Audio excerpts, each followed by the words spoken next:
Faith leaders from the Washington National Cathedral are taking a highly unusual step. They're condemning what they call President Trump's racialized rhetoric. In a statement, the Episcopal Bishop of Washington and the canon of the cathedral both writing that after 2 years of President Trump's words and actions, when will Americans have enough? Make no mistake about it, words matter, and Mr. Trump's words are dangerous, they write. As leaders of faith who believe in the sacredness of every single human being, the time for silence is over. Joining me now are Reverend Kelly Brown Douglas, the canon theologian of the Washington National Cathedral, and the Right Reverend Mariann Edgar Budde, the Bishop of the Episcopal Diocese of Washington.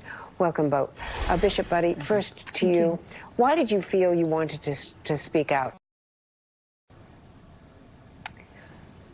Well, as our statement says quite directly, we have felt and observed, as every American has, this almost normalcy of political speech that has become increasingly hostile, sometimes slanderous, and in our experience, racialized, coming from the highest office in the land. And we felt this time that the president had really crossed a threshold. And while the response from the political spectrum was predictable in lining up who was saying what, that it was time for us as faith leaders to remind the American people that this need not be our normal. And in fact, the language that we are hearing from the president is unworthy of him as holding the highest office in the land and representing all Americans. And was it, Bishop Budde, was it the send them back, that whole rhetoric, was that what really crossed that was definitely a threshold as well. When we've become accustomed to attacks that are personal against political adversaries, but with the send them back, go back to their country, among the 4 representatives that he was attacking, he seemed to be casting aspersions on entire nations.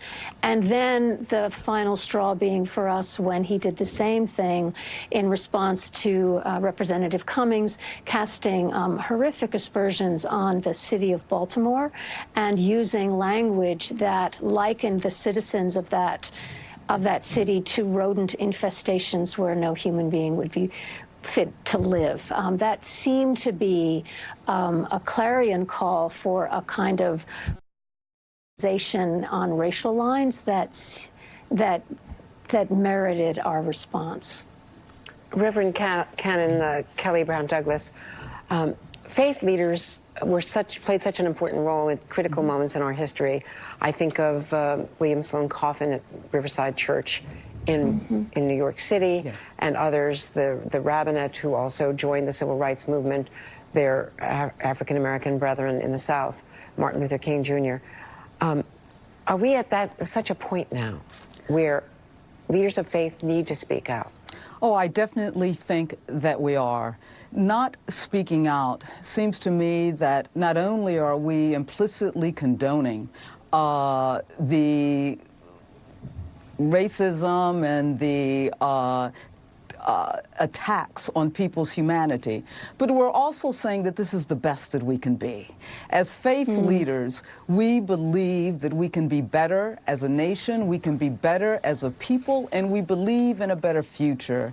And to remain silent is to say that we don't believe in that, and we give up, and we say this is the best. And so as faith leaders, we need to lead the way to the better future that we all believe in, and that is, in fact, a future where every single solitary human being will be treated equally as the sacred creatures that they are. And so if we don't lead the way, who will do that? And in the absence of other moral voices living into the high ground, faith leaders have to do that.